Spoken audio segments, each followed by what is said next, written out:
నగర్ వైఎస్ఆర్ నగర్ నందుగల హిందూ, ముస్లిం, Christian సమాజానికి కేటాయించిన శ్మశాన వాటిక స్థలాన్ని పరిశీలించిన ఎన్ఎండి ఫిరోజ్. నంద్యాల పట్టణం, నందమూరి నగర్ వైఎస్ఆర్ నగర్ నందు నివసిస్తున్న దాదాపు 20,000 మంది ప్రజల కొరకు హిందూ, ముస్లిం, క్రిస్టియన్ సమాజానికి కేటాయించబడ్డ శ్మశాన వాటిక స్థలాన్ని వార్డు ఇన్ఛార్జి దేరెడ్డి శివనాగిరెడ్డి ఆధ్వర్యంలో తెలుగుదేశం పార్టీ నంద్యాల జిల్లా ప్రధాన కార్యదర్శి ఎన్ఎండి ఫిరోజ్ గారు సందర్శించడం జరిగింది. ఈ సందర్భంగా ఎన్ఎండి ఫిరోజ్ గారు మాట్లాడుతూ, గత వైసీపీ ప్రభుత్వంలో నందమూరి నగర్ వైఎస్ఆర్ నగర్ ప్రాంత అభివృద్ధిని గాలికి వదిలేయడంతో ఈ ప్రాంతంలో కనీస మౌలిక వసతులు లేక రోడ్లు, డ్రైనేజీ వ్యవస్థ, త్రాగునీరు సౌకర్యం లేక, వీధి దీపాలు లేకపోవడంతో ఇక్కడి ప్రజలు తీవ్ర ఇబ్బందులకు గురయ్యారన్నారు. నంద్యాలలో తెలుగుదేశం పార్టీ గెలిచిన వెంటనే మంత్రివర్యులు ఎన్ఎండి ఫరూక్ గారి చొరవతో నందమూరి నగర్ మరియు వైఎస్ఆర్ నగర్ ప్రాంతంలో రోడ్లు, డ్రైనేజీని వ్యవస్థను సరిదిద్దేందుకు శంకుస్థాపన చేసి శరవేగంగా పనులు ప్రారంభించడం జరిగిందన్నారు. అదేవిధంగా ఆంధ్రప్రదేశ్ ప్రభుత్వం ద్వారా ఇక్కడి వేలాది ప్రజల కొరకు కేటాయించిన హిందూ, ముస్లిం, క్రిస్టియన్ శ్మశానవాటిక స్థలాన్ని పరిశీలించి గత పాలకులు ఈ స్థలాన్ని కనీసం సర్వే జరిపి సరిహద్దులు కూడా వేయలేని దయనీయ పరిస్థితిలో ఉండిపోయారన్నారు. తద్వారా ఈ ప్రాంతంలో దాదాపు 20,000 మంది హిందూ, ముస్లిం, క్రిస్టియన్ సోదరులు ఇండ్లలో ఎవరైనా చనిపోతే వారి మృతదేహాన్ని తీసుకుని ఎక్కడో పట్టణంలోని దూర ప్రాంతాలకు వెళ్లాల్సిన పరిస్థితి ఉందన్నారు.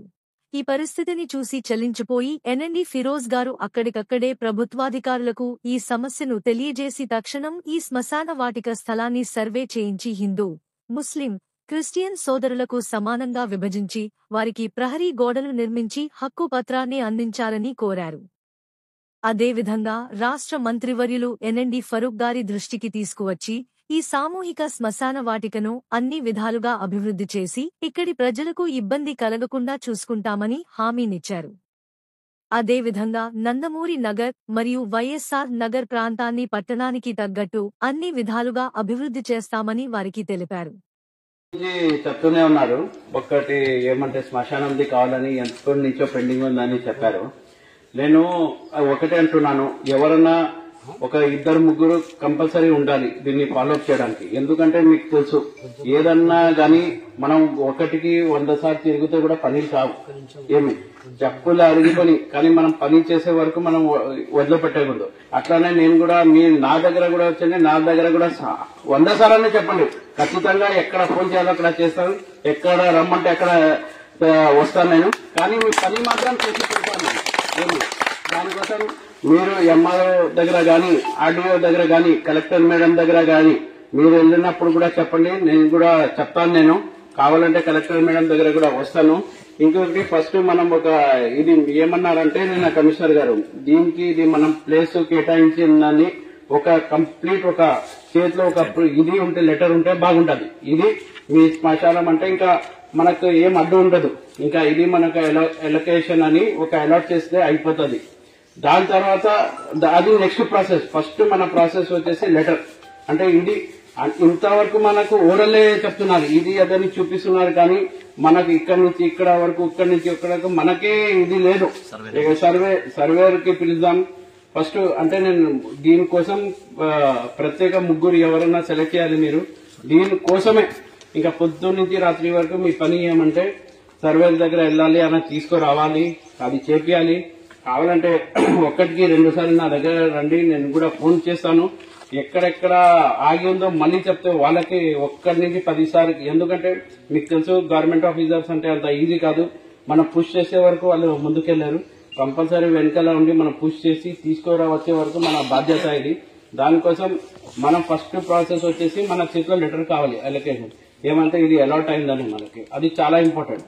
దాని తర్వాత నెక్స్ట్ ప్రాసెస్. దాని తర్వాత వచ్చేసి కమిషనర్ గారికి లేకపోతే ఎంఆర్ఓ గారికి వచ్చేసి మొత్తం అలాట్ చేసేసి ఎక్కడ నుంచి ఎక్కడకు ఒక దాంట్లో ఆన్లైన్ ఎక్కాలి. ఆన్లైన్ ఎక్కిన తర్వాత అది చాలా ఇంపార్టెంట్, ఆన్లైన్ ఎక్కడం. దాని తర్వాత కలెక్టర్ గారు కూడా ఆమోదం చేయాలా. దాని తర్వాత మనకు దీని తర్వాత అది లాస్ట్ ప్రాసెస్. అది మనం డివైడ్ చేసి మొత్తం బౌండరీ వాల్ కట్టేసి అదంతా లాస్ట్ ప్రాసెస్. ఫస్ట్ మనకు లెటర్ చేతిలో ఉందంటే మనకు ఇది అలాట్ అయిందంటే ఇది మంచిది. ఇది ఇంకొకటి, ఇది కూడా అంటే నేను చూశాను, ఇది లోపల నుంచి తీసుకురావాలని అంటున్నారు. సరే ఎట్లన్నా ఇది పబ్లిక్ ప్లేసే కాబట్టి నేను అనుకునే ప్రకారం ఎవరు అబ్జెక్షన్ కూడా చేయరు, ఎందుకంటే ఆల్రెడీ గవర్నమెంట్ అలర్ట్ చేసిందే కాబట్టి. గవర్నమెంట్ అలర్ట్ చేశారు సార్, రూట్ ఉంది అది, షెల్టర్ క్లోజ్ చేశారు అంతే. మనం 39,70,000 రోడ్ వేస్తుంటాం, అదే రోడ్ సరే అది నెక్స్ట్ ప్రాసెస్ స్ట్రైట్ వస్తుంది ఉంది నాగిరెడ్డి గారు, అది నెక్స్ట్ ప్రాసెస్. అది ఫస్ట్ ప్రాసెస్ ఏమంటే ఎవరైనా మీరు ముగ్గురు ఉండాలి అంటే ఈ సబ్జెక్ట్ కోసమే ఉండాలి, వేరేది ఇంకా ఏం పెట్టుకోకూడదు. పొద్దున్న నుంచి సాయంత్రం వరకు ఫైల్ వేసుకుని తిరగాలి. మనం ఇప్పుడు ఏదన్నా కానీ ఎలక్షన్ లో మనం ఎట్లా తిరుగుదాం ఓట్ల కోసం, మన సబ్జెక్ట్ అన్నప్పుడు కంపల్సరీ తిరగాల్సిందే. మనం పని చేయించుకోవాలంటే ఒక్కడికి 10 సార్లు తిరగాలి, కంపల్సరీ అలర్ట్ చేస్తే. ఎందుకంటే ఇది ఇప్పుడు కాదు, ఇది నెక్స్ట్ జనరేషన్ కూడా పనికొస్తుంది. మనం ఇప్పుడు ఇంకా ఎంతకాలం ఉంటాం కానీ దాని తర్వాత కూడా పనికొచ్చేదే కదా ఇదంతా. ఒకటి పర్మనెంట్ సోర్స్ చేసి వెళ్ళిపోవాలి మనం ఏదన్నా చేస్తే. దానికోసం ఖచ్చితంగా మనం అందరం కలిసి ఖచ్చితంగా చేస్తాను. ఎక్కడన్నా మనకు ప్రాసెస్ లో అయితే కూడా ఫరూక్ గారితో కూడా ఫోన్ చేపిస్తాము. ఎవరన్నా ఎక్కడన్నా ఇది కూడా ఎంత వీలైతే అంత తొందరగా, ఎందుకంటే ఊరికే మనం మాటలు చెప్పి వెళ్ళిపోయడం కదా, ఇది కొంచెం టైం పట్టే ప్రాసెస్ ఇది. ఎందుకంటే మనం చూసాం మొత్తం క్లీనింగ్ చేపియాలా, దాని తర్వాత ఏమంటే ఫస్ట్ అలొకేషన్ కావాలా, అలర్ట్ అయిన తర్వాత మొత్తం ఒక పెద్ద ప్రాసెస్ ఇదంతా. నేనేమనుకున్నానంటే నేను చూడలేదు, ఓపెన్ గ్రౌండే ఉంది అనుకున్నాను, కానీ ఇక్కడ వచ్చే వరకు నీళ్లు ఉన్నాయి, అది నీళ్లు ఫిల్అప్ చేయాలా, చాలా పని ఉంది. అదంతా ఇది పని కాదు. మళ్ళీ అది టెండర్ కి వెళ్ళాలా, మళ్ళీ కౌన్సిల్లో పాస్ కావాలా. సరే కౌన్సిల్లో పాస్ అయిపోతుంది, టెండర్ అయిపోతుంది, కానీ ఇదంతా పని వచ్చేసి చాలా పెద్ద పనినే, అంత ఇది కాదు. దాని తర్వాత ఎట్లా మనం డివైడ్ చేయాలా, ఎవరెవరు అంటే ఫ్యూచర్ లో కూడా మనకు ఏం ప్రాబ్లం రాకుండా ఎవరి దారి వాళ్ళది, లేకపోతే అదంతా నెక్స్ట్ అదంతా తర్వాత ఇంజనీర్ వచ్చి ఎట్లా మున్సిపల్ ఇంజనీర్స్ ఉంటారు వాళ్ళంతా మనకు ప్రాసెస్ చెప్తారు అదంతా. కానీ సరే మనం ఎందుకంటే నందమూరి నగర్, వైఎస్ నగర్ లో నేను అనుకునే ప్రకారం ఇప్పటి వరకు ఎక్కడా లేదనుకుంటా, ఉందా? లేదు. సరే లేదు కాబట్టి, ఎందుకంటే దాదాపు ఇక్కడ జనాభా కూడా వచ్చేసి 10,000 పైన అయిపోతుంది, 10,000 కన్నా ఎక్కువనే ఉన్నాయి. ఎక్కడ ఎవరన్నా ఎక్కడన్నా రావాలంటే అల్పూర్ ఖాన్ వెళ్ళాలి, ముస్లిం సోదరులు, క్రిస్టియన్ సోదరులు ఆ సైడ్ ఎక్కడ సార్ చర్చి దగ్గర వెళ్ళాలి, హిందూ సోదరులు అక్కడ వెళ్ళాలి, దూరం అయిపోతుంది. ఖచ్చితంగా మనం కూడా మీరు అందరూ ఒక కలెక్టర్ మేడం కూడా ఒక రిప్రజెంటేషన్ కూడా మీరందరూ ఇచ్చేస్తే, మీరందరూ ఆల్ టోటల్ కమ్యూనిటీ వాళ్ళు వచ్చేసి మీరందరూ గ్యాదర్ అయ్యి ఒకసారి కలెక్టర్ మేడం కూడా ఇచ్చేస్తే బాగుంటుంది. ఖచ్చితంగా దీని మీద మనం వర్కౌట్ చేద్దాం. అట్లానే ఈ ఇల్లు కూడా చాలా అంతా అంటే ఓన్లీ ఈ పెయింట్ కన్నా వర్క్ చేసింటే బాగుండేది. దీంట్లో వాటర్ ప్రాబ్లం కానీ, అన్ని డ్రైనేజ్ ఫెసిలిటీ కానీ ఇదంతా చేసింటే ఈ పాటికి అంతా ఆక్యుపై అయిపోయేది, ఎవరికన్నా వీధులకన్నా పనికి వచ్చేది. కానీ ఇంత కన్స్ట్రక్షన్ కట్టి కూడా ఊరికి ఇట్లా పడి ఉండడం చాలా ఇది. సరే చూద్దాం ఇంకా ఎట్లా చేస్తారో ఒకసారి నాన్నని